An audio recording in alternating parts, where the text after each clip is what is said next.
In the vast expanse of the Pacific during World War II, Japan faced many enemies: the U.S. Army, the Navy, the Air Force. But among them all, there was one opponent the Japanese soldiers feared, respected, and hated more than any other: the United States Marine Corps. To understand why, you have to step back to 1942, the moment the Imperial Japanese Army began its first real ground battles against the Marines in the Solomon Islands. It was there, in the dark jungles of Guadalcanal, that two warrior cultures met for the first time, and both would be forever changed. When the Marines landed on Guadalcanal in August 1942, Japanese commanders dismissed them as little more than soft, undisciplined troops. The Japanese army had already conquered vast territories, from the Philippines to Burma, crushing British, Dutch, and Filipino resistance. They believed no Western soldier could match the spirit of the imperial soldier, the Bushido code that glorified death over surrender. But the Marines who stepped ashore that morning were not like the men Japan had fought before. They were tough, pragmatic, and utterly unromantic about war. They didn't fight for glory. They fought to survive, to complete their mission, and to protect the man next to them. On Guadalcanal, the Japanese launched repeated night assaults, screaming "Banzai" as they charged into machine gun fire. They expected the Americans to break, to panic, to run.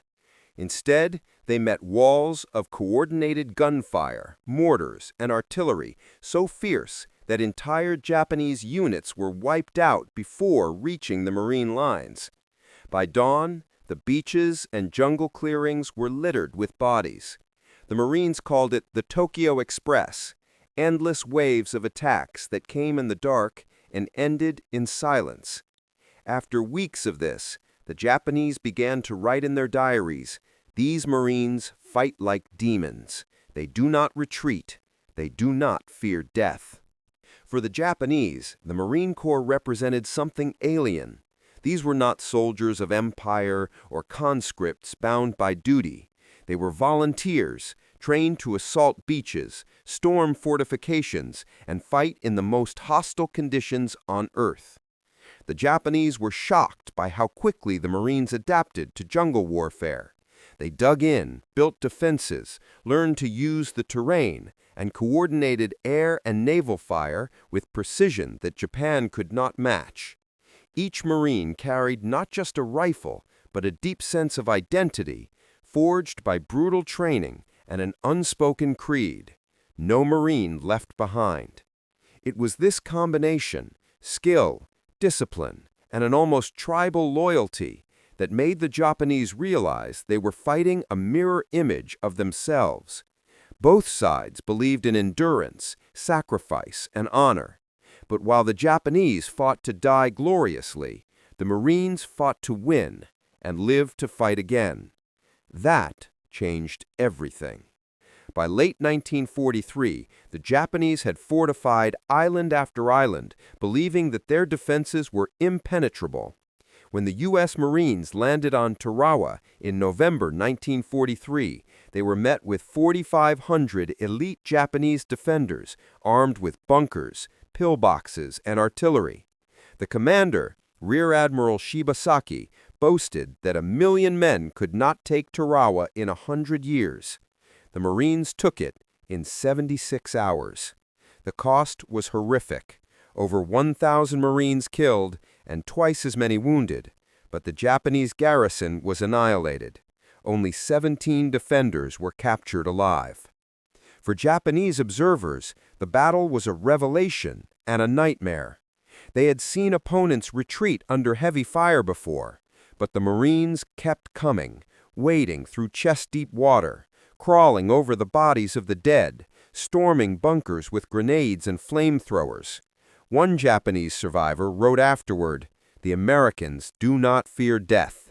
They fight like beasts with fire and iron." From that moment, Japanese command began issuing new orders. When facing the U.S. Marine Corps, expect no mercy and give none. As the war moved north through the Pacific, from the Marshalls to the Marianas, from Peleliu to Iwo Jima, the Japanese hatred of the Marines only deepened. The Marines became known as Sea Devils or Green Demons. On captured letters and propaganda leaflets, Japanese soldiers wrote that killing one Marine was worth 10 soldiers.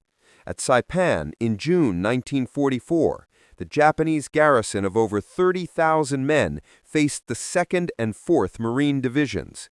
The fighting was savage, room to room, cave to cave. When the Japanese launched their final banzai charge, over 3,000 men rushed forward in a suicidal assault. They were met by the combined firepower of Marines armed with machine guns, flamethrowers, and tanks. When it was over, nearly every Japanese soldier was dead. After Saipan, Emperor Hirohito was forced to admit what his generals would not. The war was turning, and the Marines were breaking Japan's outer defenses faster than anyone believed possible. Nothing, however, compared to Iwo Jima. By February 1945, the island was a fortress. 21,000 Japanese troops dug into tunnels, bunkers, and volcanic caves. They had sworn to die to the last man. When the 4th and 5th Marine Divisions landed, they entered a nightmare. The Japanese did not defend the beaches. They waited underground, letting the Marines move inland before unleashing everything: mortars, artillery, and machine guns. The first days were chaos. Entire platoons were wiped out in seconds, but the Marines didn't retreat. They adapted. They learned to fight underground, to clear tunnels with flamethrowers and demolition charges, to advance yard by yard through ash and blood. 36 days later, the island was declared secure. Of the 21,000 Japanese defenders, only 216 surrendered.